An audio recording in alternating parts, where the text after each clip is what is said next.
23-24ರಲ್ಲಿ ಬಜೆಟ್ನಲ್ಲಿ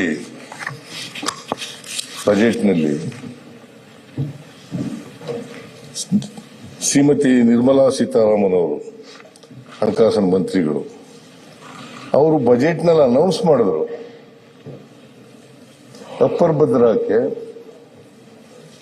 5,300 ಕೋಟಿ ಕೊಡ್ತೀವಿ ಅಂತ ಹೇಳಿದ್ರು.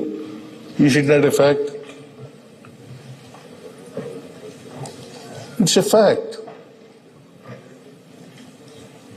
ಇದನ್ನ ಹೇಳಿದ್ರೆ ಇದು ಓದಬಾರದು ಅಂತ ಇದೆಯಾ?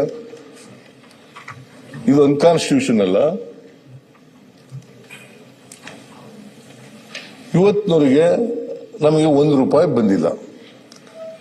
ಬಜೆಟ್ನಲ್ಲಿ ಹೇಳಿದ್ದು ಘೋಷಣೆ ಮಾಡಿರ್ತಕ್ಕಂಥದ್ದು ಅದಲ್ಲದೆ ಇಲ್ಲಿ 23-24ರಲ್ಲಿ ಸ್ಟೇಟ್ ಗವರ್ಮೆಂಟ್ ಮಂಡಿಸಿದ ಬಜೆಟ್ ಅವತ್ತು ಮುಖ್ಯಮಂತ್ರಿ ಆಗಿದ್ದಂತ ಬಸವರಾಜ ಬೊಮ್ಮಾಯಿ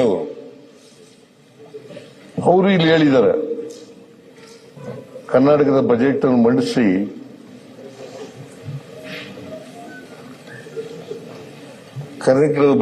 ಮಂಡಿಸಿ ಬಜೆಟ್ನಲ್ಲಿ ಹೇಳಿದ್ದಾರೆ 5,300 ಕೋಟಿ ರೂಪಾಯಿ ಕೊಡ್ತೀವಿ ಅಂತ ಕೇಂದ್ರ ಸರ್ಕಾರ ಹೇಳಿದೆ. ನಾವು ಅದನ್ನ ರಾಷ್ಟ್ರೀಯ ಯೋಜನೆಯನ್ನಾಗಿ ಮಾಡಬೇಕು ಅಂತ ಕೇಳ್ಕೊಂಡಿದ್ದೀವಿ.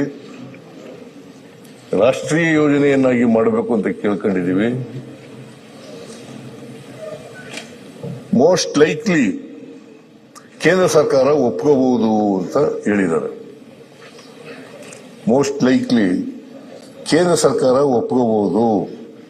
ಅಂದ್ರೆ ಆಶಾಭಾವನೆಯನ್ನ ವ್ಯಕ್ತ ಮಾಡಿದ್ದಾರೆ. ಇವತ್ತವರೆಗೆ ₹1 ಬರಲಿಲ್ಲ. ನ್ಯಾಷನಲ್ ಪ್ರಾಜೆಕ್ಟ್ ಕೂಡ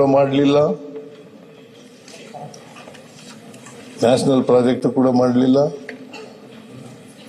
ದುಡ್ಡು ಬರಲಿಲ್ಲ.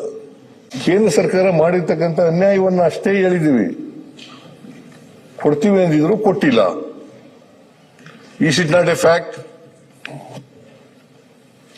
ರಾಜ್ಯಪಾಲರ ಮೂಲಕ ಅವರ ಬಾಯಿ ಮೂಲಕ ಸುಳ್ಳು ಹೇಳಿಸ್ತಾ ಇದ್ದೀರಿ. ಇದು ಸುಳ್ಳ?